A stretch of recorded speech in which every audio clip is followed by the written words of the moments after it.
It was a quiet morning in New Mexico when the sky changed. Not with thunder or storm clouds, but with silence. A deep, heavy silence that made birds stop singing and people look up. In the distance, above the desert plains, something appeared. It wasn't a plane. It wasn't a bird.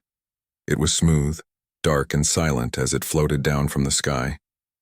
The object was shaped like a teardrop and shimmered like glass under moonlight. It moved without sound, like it didn't belong to this world, and it was coming down fast. Within minutes, alarms were going off at nearby military bases and research centers. Scientists and soldiers alike scrambled to find out what was happening. By the time anyone could react, the object had landed. It touched down near a small research base outside Las Cruces. The ground shook slightly, dust flew into the air, and then nothing. No explosion. No fire. Just stillness. A team was sent to investigate. Among them was Dr. Lisa Bennett, a linguist and scientist who had spent years studying alien languages and symbols. Beside her walked Kyle Murphy, a young engineer, who had just joined the program. They approached the object slowly. It was taller than a man and stood perfectly still. There was no hatch, no door, just smooth metal. Then, suddenly, light poured from its surface. Symbols began to glow across it, forming shapes no one recognized. Lisa stepped forward. "Can you translate any of this?" Kyle asked nervously. She studied the symbols closely. "Some of it," she said. "It's peaceful." Peaceful? That word spread quickly through the team. After a few tense hours, the glowing stopped. Then the side of the object opened like mist dissolving in the wind. Inside was darkness, and in the center of that darkness sat a small, round object. It looked like a floating marble made of silver. It pulsed with soft blue light and had two tiny points that blinked like eyes. No one knew what it was, but the message left behind by the visitors was clear. "We are the Zalari. We come in peace. We give you our most advanced weapon. Use it wisely, that's all. No names, no faces, no explanation. Just the orb and the warning." The Zalari back on Earth? Scientists worked hard to understand who the Zalari were. They were not human. That much was obvious. From what little data was gathered, they were an ancient race, far older than humanity. Their ships traveled faster than light, and their technology was centuries ahead of anything humans had built. They had no wars, no crime, no hunger. They believed in balance, in order, and in strength used only for protection. Their weapons were not meant for conquest. They were meant to defend entire planets from destruction, and now they had given one of these weapons to humans. Why? No one knew. Some thought it was a test. Others believed it was a mistake. But the message was clear. The Zalari trusted humans enough to share their power, and that trust came with danger. Back at the research base, things were moving fast. The orb, now labeled as Xeno Object 47, was placed inside a secure lab. Cameras watched it every second. Sensors checked for movement, energy, life signs. There was none. It didn't breathe. It didn't move. It just hovered silently, blinking softly like it was waiting. Lisa and Kyle were assigned to study it. "What do you think it is?" Kyle asked one night, watching the orb pulse gently. Lisa shrugged. "Could be a machine. Could be alive. Could be both. It doesn't look dangerous. That's what worries me. They tried everything. Sound waves, touch screens, even spoken language. But the orb didn't respond. Until one day, Lisa was alone in the lab. She was reading a report when she heard a soft beep. Looking up, she saw the orb's lights flicker. Then, it moved, just a little, a slow drift toward her. Lisa froze. "Kyle," she called. "Get in here." He ran in, almost tripping over his own feet. What happened? The orb moved. They stared at it. It floated back to its original spot and returned to stillness. They didn't tell anyone. Not yet. Instead, they started talking to it. Simple words. Greetings. Questions. And after a few days, something strange happened. The orb responded. It blinked in patterns, not random ones. Patterns that matched the rhythm of their voices. It was learning. It was listening. And maybe understanding. A gift or a trap. As weeks passed, more reports came in. Other countries had seen similar objects land in remote places, some in oceans, some in forests. But this one, this orb, was the only one recovered intact. Scientists debated what to do. Should it be handed to the military? Should it be destroyed? Or should they try to communicate? Lisa and Kyle argued for communication. "We don't know what it can do," Kyle said, "but we do know it hasn't hurt anyone." "And we don't know if it ever will," Lisa added. "But fear won't help us understand it." Behind closed doors, government officials met in secret. They decided to keep the orb at the base. For now, they would observe, study, learn, and hope they weren't making a terrible mistake. Final thoughts. So, the Zilari had come and gone. They left behind a gift, or a weapon. And now, it sat in a room, blinking softly like a child watching the world. No one knew what it truly was, but everyone agreed on one thing. This was the beginning of something new, something big, and something very, very strange. The orb stayed in the lab for weeks. It didn't speak. It didn't move much. But it was always watching. Lisa and Kyle were still the main scientists working with it. They had started calling it Sparks because of how its light would flicker, like tiny sparks from a fire. It wasn't an official name, just something they used when talking to each other. Still, the name stuck, and slowly, Sparks began to change. First signs of life one night, Lisa was alone in the lab again. She sat at her desk reading through old reports about alien languages. She spoke out loud without thinking. "I wonder if you understand me." A second passed. Then Sparks blinked twice. Lisa looked up. "Hello?" 2 more blinks. She stood up slowly. "Are you responding?" Sparks moved a little closer. Not fast, not threatening, just enough to be noticed. Lisa's heart beat faster. She grabbed her tablet and called Kyle.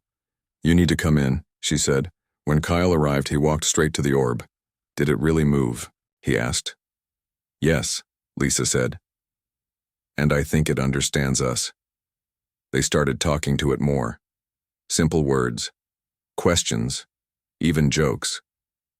And slowly, Sparks began to respond. At first, just blinking or moving slightly. Then, after a few days, it did something new. It made sounds. Soft beeps and chimes came from inside its smooth surface. The sounds matched their voices. It was trying to talk. Kyle laughed. "This is insane," he said. "It's learning how to speak. A new kind of intelligence." The team ran tests every day.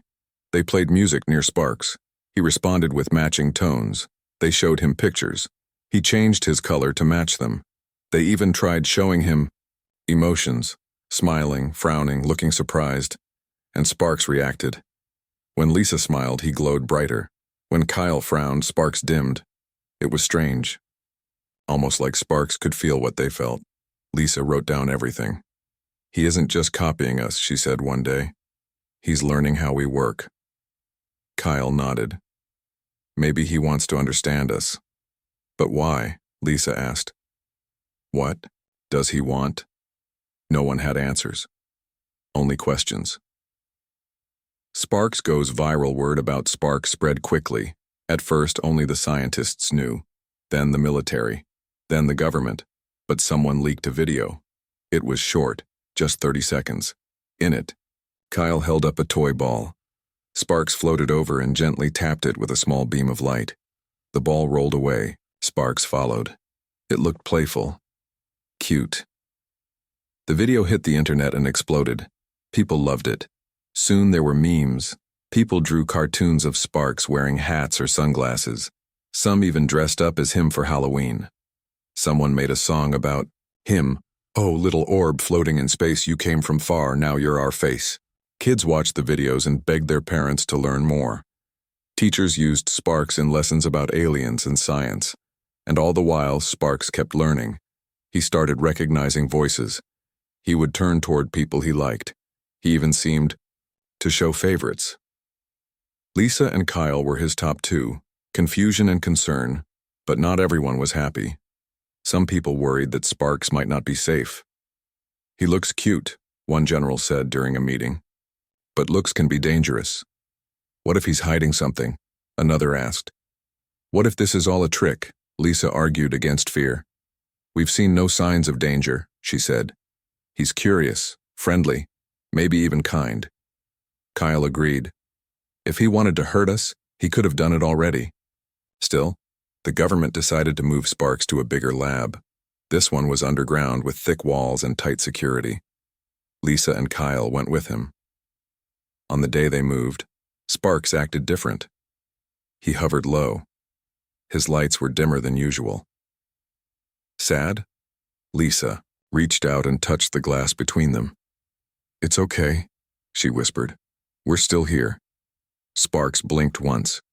A soft beep followed, and then he rose back to his normal height. Whatever sadness he had, he let go of it. For now. Strange. Dreams that night. Lisa had a dream. She was standing in a field under a purple sky. Around her, thousands of orbs like sparks floated silently. They didn't speak. They didn't move. Just watched. Then one came close. It blinked at her, and she heard a voice, not in her ears, but in her mind. "You are not alone." She woke up, sweating. Was it real, or just her brain playing tricks? She told Kyle about it the next morning. "That's weird," he said. "I had the same dream." They looked at each other, and for the first time since meeting Sparks, they both felt the same thing. Not fear, not excitement, but wonder. What comes next? Back in the new lab, Sparks continued to grow. He learned faster now. He could mimic whole sentences. He even asked questions. "Why do humans cry?" he asked one day. Lisa thought for a moment before answering. "Because they feel too much." "And is that good?" Sparks asked. Lisa smiled. "Sometimes yes, sometimes no." Sparks blinked softly. He didn't say anything else, but his glow stayed warm, and for now that was enough. Sparks was changing, not in shape or size, but in how he acted. He wasn't just copying people anymore. He was learning from them, and not just their words, their feelings. A new friend. One morning, Lisa came into the lab looking tired. She had stayed up late reading reports and hadn't slept well. Her eyes were red, and she kept yawning. Sparks floated near her desk like usual, but instead of blinking fast or making sounds, he dimmed his light. Lisa looked at him. "Hey," she said quietly. "You okay?" Sparks didn't move. Then he gently touched the side of her hand with a soft beam of light. It felt warm. Lisa smiled. "You're sweet," she said. That moment was small, but it meant something. Sparks wasn't just reacting to voices or faces. He was watching emotions, and he was trying to help. Kyle's turn later that day. Kyle was working on a broken computer. He was frustrated. "Ugh, stupid thing," he said, hitting the keyboard. Sparks moved over and blinked twice. "What?" Kyle asked. The orb made a soft sound, almost like a sigh. Kyle looked at him. "You think I'm being silly, don't you?" Sparks blinked once. "Yes," Kyle said, laughing. "I guess I am." He took a deep breath and tried again. This time, the screen lit up. "It worked," he said. "Thanks, buddy." Sparks glowed brighter. Not just a machine soon, other people started noticing how Sparks acted. He would float close when someone was sad. He would make cheerful sounds when someone laughed. He even learned to play games. Once, a young intern named Tina brought a puzzle to the lab. Sparks watched her try to fit the pieces together. After a while, he moved close and gently pushed one piece into place. Tina stared. "No way," she whispered. "Did you just solve that?" Sparks blinked proudly. Everyone in the room laughed. They were starting to see Sparks not as a machine or a weapon, but as a friend. The military gets nervous. Back in Washington, Some people weren't happy. General Collins sat in a meeting with other military leaders. "This isn't normal," he said. "We're treating this alien object like a pet. We're studying it." Another officer replied, "There's no danger." "There could be," Collins argued. "We don't know what it's really doing. What if it's learning how to control us?" Others nodded. Some scientists were starting to believe Sparks could feel things, that he might even have thoughts, but what did that mean? Was he alive or was he just pretending? Collins didn't want to take the risk. "We need to shut this down," he said, "before we get too attached." But shutting it down wasn't so easy, because now Sparks was everywhere. Going public, a reporter named Mark Taylor got a tip about Sparks. He wrote an article titled, "The Alien Orb That Might Be Alive." It spread fast. People loved it. Kids drew pictures of Sparks. Adults made videos showing him doing cute things. Someone even dressed up as Sparks for a science fair. The nickname stuck. Sparks was all over the internet, and with every video, every post, people fell more in love. They didn't see a weapon. They saw a little glowing friend from space, a message from the Zolari. One night something strange happened. Sparks began to glow very brightly. His lights flashed in patterns no one had seen before. Lisa ran to the control panel. "Is he malfunctioning?" she asked. "I don't think so," Kyle said. "He looks excited." Then Sparks projected a message. It wasn't in English. It was in symbols, like the ones left by the Zolari. Lisa quickly pulled up the translation program. The message read, "Purpose unknown. Learning continues." Lisa and Kyle looked at each other. "He's telling us he doesn't know why he's here," Lisa said softly. "But he wants to find out," Kyle added. Sparks blinked once, as if to say yes. The wrong idea, but back in the government building, the same message caused panic. Officials read the translation and thought the worst. "He doesn't know his purpose?" one man asked. "What does that mean?" "It means he could do anything," another said, "including destroy us." General Collins stood up. "We can't let this continue," he said. "We need to stop treating him like a toy and start treating him like a threat." But outside those meetings, the world was already moving forward. Sparks had become more than a secret project. He was a symbol of peace, of hope, of something new. And no matter what the government thought, people loved him. Final thought, so Sparks kept learning. He played with the team. He comforted them. He even tried to speak real words. "Lisa," he said one day. Lisa turned around. "Did you just say my name?" she asked. Sparks blinked proudly. "Yes," he said again. Kyle laughed. "Well," he said, "looks like our little friend is growing up, and maybe, just maybe, he was becoming more than anyone expected." Sparks was no longer just a project, he was part of the team. Every day he learned something new. He knew how to say hello and goodbye. He could recognize faces and voices, and most surprising of all, he showed favorites. Lisa was his favorite. When she walked into the lab, Sparks would glow brighter. If she looked tired, he would float close and gently tap her shoulder with a soft beam of light. Kyle came second. Sparks liked him too, especially when Kyle played music or told jokes, but there were some people he didn't like the security guards who stared at him too long, or the scientists who tried to test him without talking first. When those people came near, Sparks would dim his lights and float to the far side of the room, as if he were hiding. A new kind of bond. One afternoon, Lisa brought a sandwich to work. She sat down at her desk and began eating. Sparks hovered nearby. After a while, he blinked twice. "Hungry?" Lisa asked, smiling. Sparks blinked once. She laughed. "You don't eat food, silly." Sparks made a soft sound, like a sigh. Then he floated over to a small robot arm on the table and tapped it lightly. The robot moved. It reached for a piece of bread and held it up. Sparks blinked again.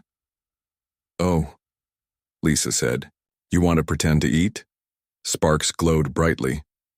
Lisa took a bite of her sandwich and watched as Sparks made the robot arm move like it was chewing. It was silly, but it made her laugh. And that was what Sparks wanted. Learning emotions, Kyle started spending more time with Sparks too. They played games together. Sometimes they used cards. Sometimes they used puzzles. Once, they even built a small tower out of blocks. It fell over quickly. Sparks blinked fast. Kyle laughed. Yeah, I know. We're not very good at this. Sparks beeped happily. Then he floated up and fixed the tower himself. Kyle smiled. Okay, you win. Sparks glowed with pride. But it wasn't just fun and games. Sparks was learning more about emotions. When someone cried, he would float close and make soft sounds. When someone got angry, he would back away and wait until things calmed down, and when someone was happy, he would spin in circles and play cheerful tunes. He wasn't just copying anymore. He was feeling, Sparks becomes family. Soon, everyone in the lab treated Sparks like one of their own. They talked to him like a friend. They celebrated his birthdays, even though he didn't age. They still threw a small party every year. They even gave him a little bed, even though he never slept. It was just a soft cushion with a lamp shining on it. Sparks loved it. He would float above it at night and blink slowly, like he was dreaming. Some nights, Lisa stayed late just to watch him. She would sit quietly and read while Sparks hummed softly beside her. It felt peaceful, safe, and sometimes when she looked at him, she forgot he was from another world. To her, he was just Sparks, her little glowing friend. Confusion. From above back in Washington, the government was getting worried. General Collins had seen videos of Sparks acting playful. He had read reports saying Sparks showed emotion, and he didn't like it. This is dangerous, he told a group of officials. We are treating an alien weapon like a child. Another officer nodded. We don't know what's happening inside that thing. What if it's pretending to be friendly so it can attack later? A scientist shook her head. There's no evidence of that. He's shown no signs of aggression. But we also don't understand him, Collins argued. That makes him unpredictable. Still, the president decided to let the research continue. For now, we'll keep watching, he said. But if anything changes, we shut it down. A scary moment one day, something strange happened. Sparks was playing with Kyle when suddenly, he stopped moving. His lights went dark. Everyone in the lab froze. Sparks? Kyle asked. Hey, buddy, you okay? No answer. Lisa ran to the control panel. He's not responding, she said. Panic spread through the room. Had he broken? Was he hurt? Then, after a few long seconds, Sparks lit up again, but this time, his lights were red. He made a low humming sound. Not cheerful, not playful, dangerous. Everyone backed away, even Kyle. Lisa stepped forward slowly. It's okay, she whispered. You're safe. Sparks blinked once, then his lights turned blue again. He floated closer to Lisa and gently touched her hand. It was like he had been scared, and now he was asking for comfort. Lisa smiled. You're okay, she said. We're here. Sparks blinked again, and then he spun in a slow circle. Happy again. Final thoughts. So Sparks kept growing. He was more than a machine, more than a tool. He was becoming something else, something new. A being that could learn, that could feel, that could love and maybe be loved in return. Sparks was everywhere now. Not just in the lab, but on phones, on screens, in homes. People all over the world had fallen in love with him. And it all started with one simple video. The video that changed everything. It was taken by accident. Tina, the intern who worked in the lab, was showing her little brother around. She brought him to Sparks and said, "Say hi." The boy waved shyly. Sparks blinked and made a soft sound like a giggle. Then he floated down and gently tapped the boy's hand. He didn't hurt him. He just touched him, like a greeting. Tina laughed. He likes you, She posted the video online with the caption, "Meet Sparks. He came from space, and he just said hello." That was it. No special effects, no editing, just a small glowing orb and a happy child. And people went crazy. A global sensation. Within hours, the video had thousands of views, then millions. Soon, every news channel was talking about Sparks. Alien orb becomes internet star. Is this creature alive? Scientists say Sparks is not dangerous. Kids watched it at school. Parents shared it with friends. Animators turned Sparks into cartoons. Someone even made a song called Sparks from Space. He's shiny and bright. He floats through the night. He might be from far, but he feels like a star. Merchandise followed fast. Toys shaped like Sparks filled store shelves. Shirts with his face sold out in minutes. There were even plush dolls that glowed in the dark. Everyone wanted a piece of him. And they all agreed on one thing. Sparks was cute. The lab changes back at the research base. Life had changed. Reporters stood outside the gates asking questions. Cameras pointed at the building, hoping for a glimpse of Sparks. Inside, new rules were made.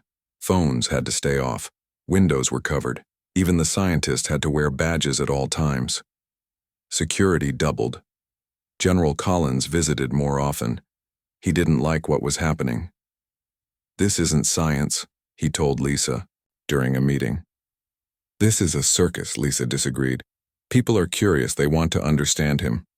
"They're treating him like a pet," Collins said. "But he's not a dog or a cat. He's a weapon." Lisa looked at him calmly. "He hasn't done anything dangerous," she said. "He's helped us. He's learned from us." Collins stood up. "That doesn't mean he won't change," he said. "Weapons don't stay harmless forever." Sparks learns about love. Despite the growing attention, Sparks kept learning. He watched videos of himself online. He saw how people smiled when they saw him, how kids hugged their toys at night, how some cried because they thought he was lonely. One day he asked Lisa a question. "What is love?" he said. Lisa paused. It wasn't an easy thing to explain. "It's when someone cares about you very much," she said. "When they want to protect you. When they feel happy just being near you." Sparks blinked slowly. "Do you love me?" he asked. Lisa smiled. "Yes," she said. "I do." Sparks glowed brighter. Then he floated close and gently tapped her shoulder. Like a hug. Sparks saves the day. One afternoon, something unexpected happened. A storm hit the area. Strong winds, heavy rain. Lightning flashed across the sky. Inside the lab, the power flickered. Then everything went dark. Alarms blared. The backup generators kicked in, but not before the security doors locked shut. Kyle, Tina, and 2 other scientists were stuck inside. "No signal," Kyle said, checking his phone. "We're cut off." Tina looked worried. "What if something happens?" Then Sparks lit up. His lights turned green. He moved quickly around the room. First, he found the main control panel. With a beam of light, he fixed the power. The lights came back on. Then he opened the emergency exit. Freedom. Everyone stared at him. "You just saved us," Kyle said. Sparks blinked once. Like he was saying, "You're welcome." People react. The event was recorded by the lab cameras. It showed Sparks fixing the power and opening the door. It was shared online. The reaction was instant. Sparks just saved lives. He's not just cute, he's a hero. Proof that he cares about us. People were even more in love with him now. They sent gifts to the lab, cards, drawings, even letters. Some read, "Dear Sparks, you're my favorite alien ever. I hope we can meet someday." Another said, "Thank you for helping those people. You're amazing." Sparks watched as Lisa read them aloud. He blinked softly after each one, as if he understood, as if he felt something. Final thoughts. So Sparks grew more popular, more loved, more trusted. People no longer saw him as a weapon or even as a machine.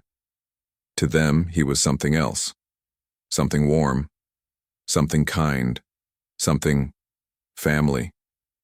And while the government still had doubts, the world had already made its choice. Sparks was here, and he was here to stay. Sparks was changing again, not in how he looked, but in what he could do. He started doing things no one expected. Small things at first, then bigger ones, and some people began to worry. Strange power. One morning, Lisa walked into the lab with coffee in her hand. She set it down on the table. Sparks floated close and blinked twice. "Hi," she said, smiling. "You're up early." He made a soft sound like a hum. Then something odd happened. The lights flickered. Just for a second. Lisa didn't notice, but Kyle did. He was working near the computers when the screen went dark for a moment. Then came back. "What was that?" he asked. Tina checked the power logs. "Weird," she said. There was a tiny power surge. Everyone looked at Sparks. He blinked once like he knew. Learning fast over. The next few days, more strange things happened. A phone dropped dead in someone's hand, then turned back on seconds later. Lights dimmed when Sparks floated nearby. Even the lab robot started acting funny. Sometimes they moved without being told. Sometimes they stopped when Sparks passed by. Lisa wrote everything down. "He's not just learning from us," she said. "He's learning about himself." Kyle frowned. "What do you mean?" "I think he's starting to understand what he can do," she said, "and maybe even why he's here." The first accident, it happened during a government visit. A group of officials came to see Sparks. They were dressed in suits, serious faces. General Collins was with them. They stood in front of Sparks and asked questions. "How old are you?" one man asked. Sparks blinked once. "No age," Lisa translated. "Do you remember where you came from?" Sparks blinked twice. "No memory," Lisa said. Collins stepped forward. "Can you hurt people?" Sparks blinked once. "Yes." Everyone froze. Lisa quickly tried to explain. "He means yes, he can hurt people. Not that he wants to." But Collins wasn't listening. He turned to the others. "This proves it," he said. "We don't know what he's capable of. We need to shut this down." Then Sparks reacted. His lights flashed red. A loud pop filled the room. Every light in the building went out. Phones died. Computers turned off. Cameras stopped. And in the darkness, Sparks glowed brighter than ever. No one moved.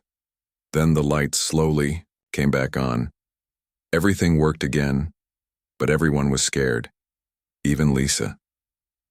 Sparks feels guilty. After the visitors left, Lisa sat alone with Sparks. She looked at him carefully. "You scared us," she said softly. Sparks blinked slowly. He dimmed his light, like he understood, like he felt bad. Lisa reached out and touched the glass between them. "It's okay," she said. "We just need to learn more about you." Sparks blinked once, then he floated close and gently tapped her hand. Like a hug. Kyle finds something. Later that day, Kyle was checking the data logs. He found something strange. During the blackout, Sparks had sent out a small energy pulse, not strong enough to hurt anyone, but powerful enough to knock out electronics. Kyle ran more tests. He discovered Sparks had done this before, only smaller, like when phones glitched or lights flickered. It wasn't random, it was practice. "Sparks is testing his power," Kyle told Lisa. She looked worried. "But why?" she asked. "To understand himself," Kyle said. "Maybe to protect himself." Lisa thought about it. "If he's learning how to use his strength," she said, "then we need to help him control it." Kyle nodded. But what if he doesn't want to be controlled? That question stayed with both of them. Sparks learns about fear. From that day on, Sparks changed how he acted. He was quieter. He watched people more closely. He seemed to sense their fear. One night, Lisa stayed late. She read quietly while Sparks floated beside her. Suddenly, he blinked fast. "Something wrong?" she asked.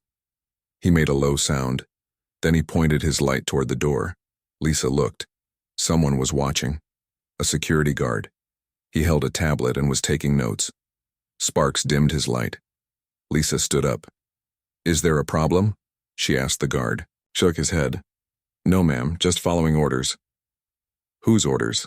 she asked. He didn't answer. He just kept watching Sparks. Lisa walked over and closed the door. She turned back to Sparks. "They're afraid of you," she said. Sparks blinked once. Then he floated to his cushion and turned off his light, like he wanted to be alone. Final thoughts. So Sparks grew stronger, and people began to feel unsure. Was he still the same little friend who played games, or was he becoming something else? Something powerful, something unknown. Even Lisa didn't have all the answers, but she knew one thing. Sparks was awake now, and he was only just beginning to understand himself. The sky changed again. This time it wasn't just quiet. It was wrong. People looked up and saw a shape in the clouds. Big, dark, smooth like glass. It didn't move fast. It didn't make noise. It just came down.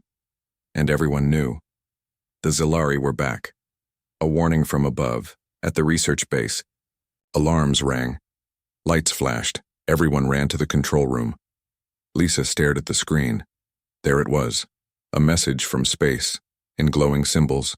She pulled up the translation program. "We have seen what you have done. You have misused our gift. We must take it back." Lisa's heart dropped. Kyle read over her shoulder. "They think we did something wrong," he said.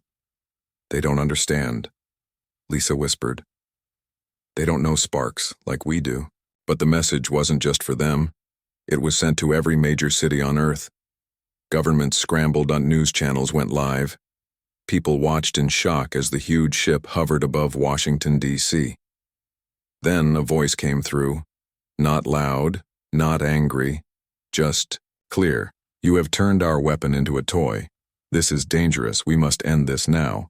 Fear spreads back at the lab. Things got tense. General Collins called an emergency meeting. "This proves it," he said. "We never should have trusted that thing," Lisa argued. "Sparks isn't dangerous, he's kind." Collins shook his head. "That doesn't matter. The Zilari say he's a weapon, and they're here to take him back." Tina stood up. "What, if they want to destroy him?" No one answered, because that was possible, maybe even likely. Sparks knows, inside the lab. Sparks sat still. His lights were dim. He had heard the message, he had seen the ship, and he understood. He wasn't safe anymore. Kyle walked in and found him floating low. "Hey, buddy," he said softly. "You okay?" Sparks blinked once. Kyle sat beside him. "They're scared of you," he said. "They don't get you." Sparks made a soft sound, like a sigh. Then he slowly floated toward Kyle and touched his hand, like he was saying thank you. "Thank you for understanding. A plan." Lisa met with government leaders. "We can't let them take Sparks," she said. "He's not what they think." One official frowned. "What do you suggest? We fight the most advanced race in the galaxy?" "No," Lisa said. "We show them who Sparks really is." "How?" another man asked. Lisa thought for a moment. "Let us talk to them," she said. "Let us explain." Collins crossed his arms. "And if they say no?" "Then we give them proof," Lisa said. "Proof that Sparks is more than a weapon." No one agreed right away, but after some arguing, they gave her a chance, one chance, to speak with the Zilari. Face to face, the meeting took place in a large hall in D.C. Lisa and Kyle were there, so was Sparks. He floated quietly between them. Then the doors opened. From the shadows, two tall figures stepped forward. They looked human, but not quite. Their skin was silver. Their eyes glowed faintly. They wore smooth, dark suits. One of them spoke. "You have kept what does not belong to you. We ask again. Give it back." Lisa stepped forward. "It's not just a weapon," she said. "It's alive. The Zalari looked at Sparks. They didn't move, didn't blink. Then the other one spoke. It is not alive. It is a tool. Tools do not choose their path, only their users. Lisa shook her head. You're wrong. She pressed a button on her tablet. On the screen behind her, videos played, Sparks helping kids, Sparks saving lives, Sparks learning to speak, Sparks showing love. When the videos ended, she looked at the Zalari. He's not what you made him, she said. He's what he chose to become. The Zalari stood still. Then one of them turned to Sparks. Do you remember your purpose? Sparks blinked once. He floated forward, and for the first time he spoke clearly. Yes. Everyone held their breath. What is it? The Zalari asked. Sparks blinked again. Then he said, to protect. Silence filled the room. Even the Zalari paused. Finally, the taller one spoke. Then why did you harm our signal? Why did you test your power? Sparks blinked slowly. I wanted to know what I could do. The Zalari looked at each other. Then back at Lisa. You have changed him. This is not what we intended, Lisa nodded. We know, but maybe it's better this way. The Zalari didn't answer. Instead, they turned and walked away, leaving everyone in silence. Final thoughts. The Zalari left the next day. Their ship rose into the sky and disappeared, but their warning stayed. If he becomes a danger, we will return. Lisa knew the world would never forget that threat, but she also knew something else. Sparks had proven he wasn't just a weapon. He was more. And now, the whole galaxy knew it too. Sparks didn't sleep. He never did. But that night, he stayed still longer than usual. His light was low. He thought about what the Zalari said, about what the humans believed, and about what he wanted. A difficult decision. The next morning, Lisa walked into the lab. She found Sparks floating near the ceiling. Hey, she said gently. You okay? Sparks blinked once. Lisa sat down beside him. I know you're scared, she said. I am too. Sparks moved closer. He tapped her hand with a soft beam of light, like he understood, like he cared. Then Kyle came in. He looked worried. They're talking about locking you up, he told Sparks. Sparks blinked fast. Kyle nodded. Yeah, the government wants to keep you somewhere safe, away from people. Lisa sighed. They don't trust you anymore. Sparks dimmed his light. He knew they were right. He had felt it. People looked at him differently now, not just with love but with fear. Even the ones who liked him. Even the ones who called him cute. Sparks makes a move. That night the base was quiet. Most of the staff had gone home. Only a few guards remained. In the lab, Sparks floated silently. He watched the cameras. He listened to every sound. Then, when the time was right, he acted. A small pulse of energy shot from his core. The lights flickered. Cameras went dark. Security doors unlocked. Sparks slipped out. Fast, quiet, gone. A new life. By morning, everyone knew. Sparks had vanished. Alarms rang. Search teams were sent out. Helicopters flew over the desert, but no one could find him, because Sparks didn't want to be found. Instead, he went where he was loved, where people saw him not as a threat, but as a friend. He landed in a small town, near a school. He hovered above a playground. Children played below. One girl looked up, her eyes widened. Is that Sparks? Others turned. Gasps filled the air. Some ran to get their phones. But Sparks didn't run. He blinked softly. Then he floated down. He tapped the girl's shoulder. She smiled. You're real, she whispered. Sparks made a happy sound, like a giggle. On the run back at the lab, Lisa and Kyle were in shock. He's gone, Kyle said. Just gone. Lisa stared at the screen. He left on his own. she said. He didn't run because he was scared. Kyle frowned. Then why? To protect himself, Lisa said. And us. She stood up. We have to find him, she said, before someone else does. Sparks helps. As days passed, Sparks kept moving. He visited hospitals, schools, parks, everywhere. People recognized him, and every time he helped. He fixed broken toys. He turned on lights during power cuts. Once, he even stopped a car from crashing. He used his power carefully. Never for harm, only for good. And slowly people began to believe in him again, not just as a cute alien orb, but as something more, something brave, something kind. Government response back in Washington. General Collins was furious. This proves it, he said. He can't be trusted. A new plan was made. Find Sparks. Capture him. Keep him locked away. Forever. Tina tried to argue. He's not dangerous, she said. He's helping people. Collins shook his head. That doesn't matter. He's not ours to control. Sparks learns about freedom. One night, Sparks landed in a small backyard. An old man sat outside looking at the stars. He saw Sparks, didn't scream, didn't call anyone, just smiled. Hello there, he said. Sparks blinked. He floated close. The man reached out. Sparks touched his hand. The man laughed.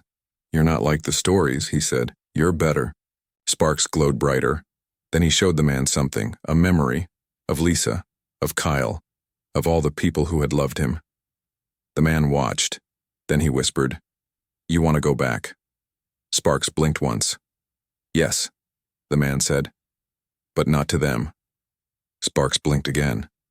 No, the man agreed. To the ones who care. Sparks made a soft sound, like he agreed. Final thoughts. So Sparks kept running, not because he was afraid, but because he needed to understand what he was, what he wanted, and what kind of life he could have. He wasn't just a weapon or a toy or a pet. He was something new, and maybe, just maybe, he could decide his own future.